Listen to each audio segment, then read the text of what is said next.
자, 2009년 1회 문제를 한번 풀어보도록 하겠습니다. 자, 문제 1번입니다. 순서가 ABCD로 정해져 있는 입력 자료를 스택에 입력하였다가 이렇게 되어 있습니다. 가능한 출력 결과를 구해주는 건데요. 자, 스택이라고 하는 것은 last in, first out 이라고 해서 맨 마지막에 들어온 데이터가 제일 처음에 나간다 이런 의미죠. 그래서 이렇게 되어 있는 스택의 자료의 경우에는요. 이렇게 되어 있는 그릇 안에다가 물건을 넣었다 꺼낸다라고 생각을 하시면 됩니다. 그래서 여기에서 정해진 순서대로 입력을 해야 되기 때문에 자, 첫 번째 순서부터 볼 건데요.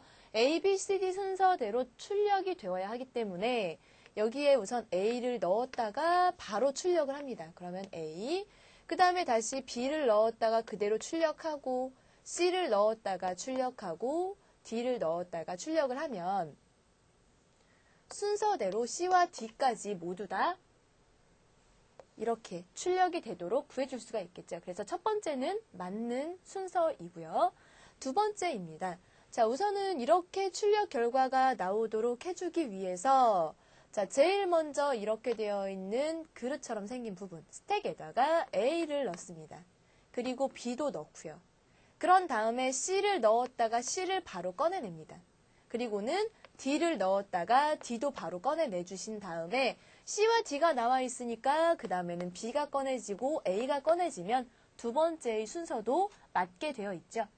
자, 그러면 세 번째인데요. 세 번째는 자, 세 번째의 형태는 제일 먼저 A가 아래쪽에 있고요. 그 다음에 B를 넣었다가 B를 먼저 꺼내냅니다. 그리고는 C를 넣었다가 마찬가지로 C도 꺼내내고요. 그 다음에 D를 넣었다가 D를 꺼내냅니다. 그리고는 맨 마지막에 처음에 들어가 있던 A를 꺼내내게 되면 맞는 순서가 되겠죠. 자, 그럼 맨 마지막에 나와 있는 이 값은요. 자, A가 제일 아래에 들어가 있는데 그 다음엔 어떻게 되었든 B가 나와줘야 하는데 여기는 A가 나온 다음에 자, C가 나온 다음에 A가 출력되도록 되어 있는데 이거는 순서가 만들 수가 없는 그런 결과이기 때문에 정답은 라번이 되겠습니다. 자, 두 번째 문제입니다. SQL은 DDL과 DML과 DCL로 구분할 수 있다. 다음 중에서 나머지 셋과 성격이 다른 것은 무엇인가 했습니다. 여기에 나와 있는 정의어, 제어어, 조작어 이 셋 중에서 구분할 수 있는 것 중에 쭉 살펴보니까 select, insert, update 이렇게 세 가지 명령의 경우에는 전부 다 조작어가 되겠죠.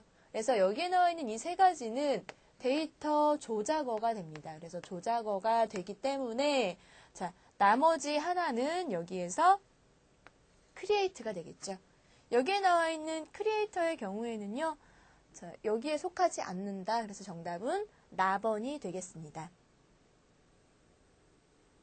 자, 3번입니다. 뷰에 대한 설명으로 옳지 않은 것은 했는데요. 여기에서 이야기하는 뷰라고 하는 것은 우리 가상 테이블이죠. 가상 테이블. 가상 테이블은 실제로 존재하지는 않지만 내가 원하는 어떤 조건에 맞추어서 기본적으로 같이 이렇게 나타날 수 있는. 그래서 기본 테이블이 있을 때 이 뷰라는 것도 항상 나타나지만 기본 테이블이 사라지게 되면은 뷰도 같이 사라지는 이러한 형태인데요. 자, 뷰에 대한 정의를 변경하는 것은 얼터문을 쓰지 않습니다. 여기에서는 뷰에 대한 정의를 변경을 할 때에는요, create나 아니면 뭐 replace나 이러한 명령을 사용하기 때문에 정답은 가번이 되겠습니다. 자, 4번입니다. 시스템 카탈로그에 대한 설명으로 옳지 않은 것은 했습니다. 그리고 여러분들 문제 풀 때 보면 나중에 이거 잘못 봤어 그러지 마시고요. 옳지 않은 이라고 되어 있는지 맞는 것을 고르라고 되어 있는지 반드시 확인하시고요. 자, 시스템 카탈로그라고 하는 것은 DBMS가 스스로 생성하고 유지하는 데이터베이스 내에 있는 특별한 테이블들의 집합체이다. 이건 맞는 설명이고요. 일반 사용자도 시스템 카탈로그 내용을 검색할 수는 있죠. 검색 가능하니까 맞는 얘기고요. 시스템 카탈로그 내에 있는 각 테이블은 DBMS에서 지원하는 객체들에 대한 정보를 포함하지요. 자, 시스템 카탈로그에 대한 갱신은 데이터 무결성 유지를 위해 사용자가 직접 갱신한다라고 되어 있는데요. 사용자는 갱신할 수 없습니다. 그래서 사용자가 갱신할 수 있는 것이 아니라 여기서는 관리자만 할 수 있는 부분이기 때문에 4번이 정답이 되겠습니다.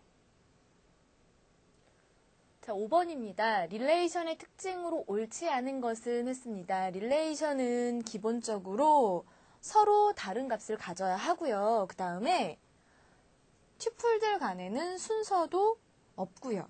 그 다음에 모든 속성값은 원자값이어야 됩니다. 그러면 여기에서 나와 있는 것 중에서는 자, 모든 튜플들은 서로 다른 값을 갖는다. 이거는 맞는 설명이고요. 각 속성은 릴레이션 내에서 유일한 이름을 가지며 속성의 순서는 큰 의미가 없죠. 그래서 무순서라고 하죠. 하나의 릴레이션에는 튜플의 순서는 없다. 마찬가지이고요.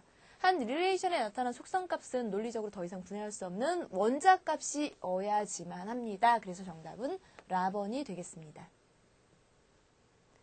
자, 6번입니다. 여기에서는 DBA에 대한 의미가 아닌 것은 그랬습니다.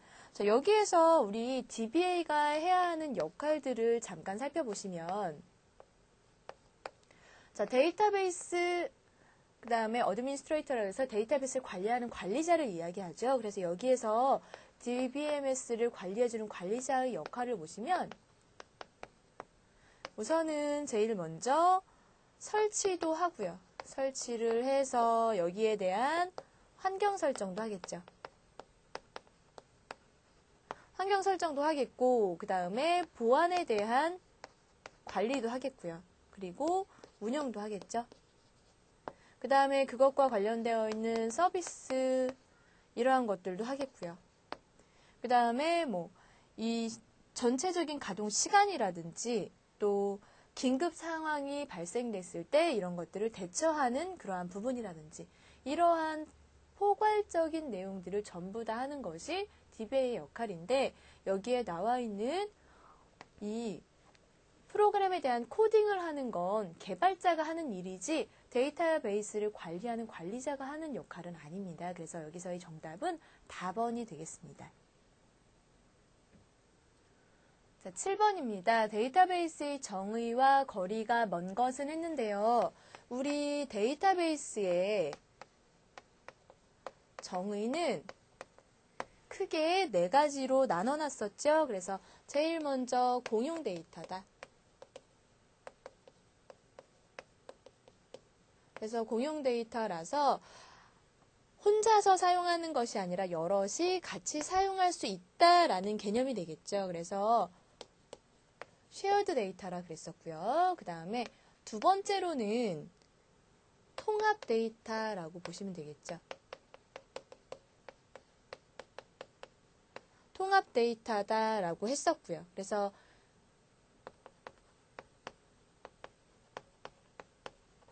인터그레이티드 데이터라 그랬었고요. 그 다음에 세 번째로는 여기에서는 저장 데이터라고 하죠. 데이터가 저장이 되어 있기 때문에 언제든지 가져다 쓸 수 있도록 그래서 스토어드 데이터라고 하고요. 그 다음에 네 번째로는 운영 데이터. 그래서 여기서는 나와 있는 게 오퍼레이셔널 데이터 이렇게 되어 있죠. 그래서 여기에 나와 있는 4가지 정의 중에 없는 것은 뭐냐 하면 라번이 되겠습니다. 그래서 7번은 라번이 답이 되겠고요. 자, 8번 보겠습니다. 물리적 데이터베이스 구조의 기본 데이터 단위인 저장 레코드 양식을 설계할 때 고려할 사항 그랬는데요. 여기에서는 데이터의 타입이나 데이터 값에 분포된 값, 그 다음에 접근 빈도 이러한 것들은 고려할 사항에 속하지만 트랜잭션 모델링은 포함되지 않습니다. 그래서 여기서의 정답은 답번이 되겠습니다. 자, 9번입니다. 트랜잭션의 병행 제어 목적이 아닌 것은 했는데요. 여기에서 트랜잭션 자체를 단일 제어를 하지 않고 여러 개를 한꺼번에 제어를 하는 목적으로 본다면 우선은 데이터베이스 공유를 최대화 시켜줄 수 있도록 해주는 그러한 역할이고요. 그 다음에 시스템의 활용도를 최대화시켜주는 역할도 합니다. 그리고 사용자에 대한 응답 시간도 최소화시켜주는데 데이터베이스 일관성 최소화시켜주는 것과는 상관이 없기 때문에 정답은 답번이 되겠습니다. 자, 10번은 정규화의 목적이라고 그랬는데요. 자, 정규화를 시켰을 때의 목적이 아닌 것은 이렇게 보시면 되는데, 자, 정규화를 시키는 목적의 경우에는요, 우리가 데이터베이스 내에서는 그 어떤 것이라도 표현할 수 있도록 해주기 위해서, 어떤 릴레이션이라도, 어떤 테이블이라도 표현해주기 위해서 정규화를 시켜주는 거라고 보실 수 있겠고, 삽입이나 삭제나 갱신 이상에 대한 이러한 이상 현상을 방지시켜주는 그러한 부분도 있고요. 그 다음에 새로운 형태 데이터가 들어왔을 때 이러한 데이터에 대해서 릴레이션을 다시 한번 재구성할 수 있도록 이러한 것을 좀 필요성을 조금 더 감소시켜 줄 수 있게 이렇게 사용하기 위해서 나타나는 것인데, 여기에서 나타나 있는 4번에 있는 종속되지 않도록 릴레이션 분배해서 연산시간 감소시킨다라는 것은 정규화의 목적으로는 부합하지 않기 때문에 정답은 라번이 되겠습니다. 자, 11번입니다. DBMS, 데이터베이스 매니지먼트 시스템의 제어 기능이 갖추어야 할 요건에 해당하지 않는 것은 했습니다. 여기에서의 제어 기능이라고 하는 것은 데이터베이스 자체에 접근했을 때 뭐 갱신을 하거나 삽입을 하거나 삭제를 하거나 이런 작업을 수행할 수 있어야 되고, 허가된 데이터만 접근할 수 있도록 설정을 해줘야 되겠고요. 그 다음에 여러 사용자가 동시에 접속했을 때에는 다들 같이 잘 사용할 수 있도록 병행 제어를 해주는 역할까지 하는데요. 여기 관계를 명확하게 할 수 있어서 무엇이든 명시할 수 있는 것은 제어 기능이 하는 역할은 아닙니다. 그래서 여기서의 정답은 1번이 되겠습니다. 자, 12번입니다. 개체관계 모델에 대한 설명으로 옳지 않은 것은 했습니다. 자, 개체관계 모델에서는 시각적으로 잘 나타낸 거 ER 다이어그램 맞는 설명이고요. 자, ER 다이어그램에서 개체 타입은 사각형으로 나타내고요. 관계 타입은 이렇게 마름모로 나타내죠. 다이아몬드로. 속성은 타원으로 나타냅니다. 그리고 연결은 이렇게 선으로 나타내죠. 그러니까 여기서는 나번이 틀린 설명이 되겠습니다. 개체나 속성, 그들 간의 관계를 이용해서 정보 구조를 표현하는 거 맞는 설명이고요. 1976년에 피터 첸이 제안했으니까 이것도 맞는 설명이네요. 12번은 정답이 나번이 되겠습니다. 자, 13번입니다. 자, 여기에 나와 있는 중의식 표현을, 자, 중의식 표현이니까 중의식이라고 하는 건 연산자가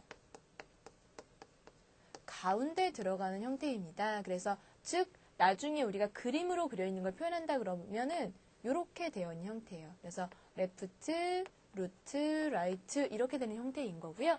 전위식으로 표현해라 그랬으니까 전위식은 연산자가 왼쪽에 나타나는 제일 앞쪽으로 나타나는 형태를 이야기하는데요. 여기서의 프리오더는 루트 먼저 읽고 그 다음에 레프트, 그 다음에 라이트 이런 순서로 읽게 되는 그러한 운행 순서죠.